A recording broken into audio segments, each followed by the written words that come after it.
Assalamualaikum warahmatullahi wabarakatuh. Saya Hujarah Malif akan menjelaskan tentang pengertian stilistika sastra. Pengertian dari para ahli definisi stilistika menurut Sudirman tahun 1993. Pengertian stilistika adalah style, yaitu cara yang digunakan seorang pembicara atau penulis untuk menyatakan maksudnya dengan menggunakan bahasa sebagai sarana. Dengan demikian, style dapat diterjemahkan sebagai gaya bahasa. Yang kedua, menurut Ratna, definisi stilistika yaitu ilmu yang berkaitan dengan gaya dan gaya bahasa, tetapi pada umumnya lebih mengacu pada gaya bahasa. Dalam bidang bahasa dan sastra, stilistika berarti cara-cara penggunaan bahasa yang khas sehingga menimbulkan efek tertentu yang berkaitan dengan aspek-aspek keindahan. Berdasarkan pengertian stilistika di atas, maka dapat disimpulkan bahwa stilistika adalah cabang linguistik yang mempelajari tentang gaya bahasa. Penggunaan gaya bahasa menimbulkan efek tertentu yang berkaitan dengan aspek-aspek keindahan yang merupakan ciri khas pengarang untuk mencapai suatu tujuan, yaitu mengungkapkan pikiran, jiwa, dan kepribadiannya. Gaya bahasa.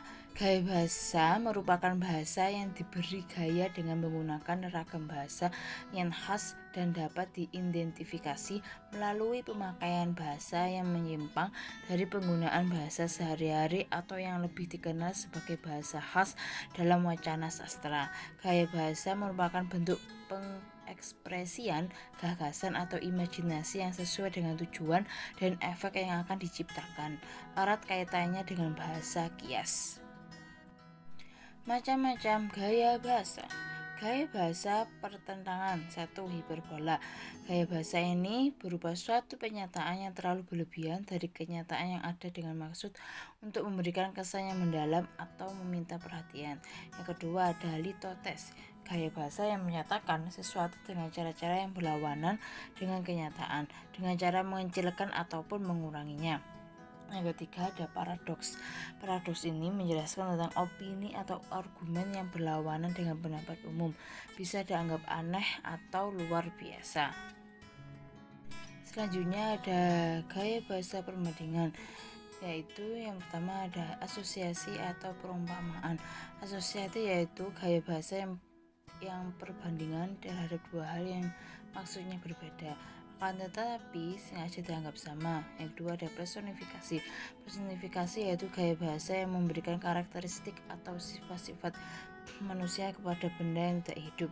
Yang ketiga simile. Simile itu gaya bahasa yang membandingkan suatu hal dengan hal lainnya dengan memakai kata penghubung atau pembanding pada kalimatnya.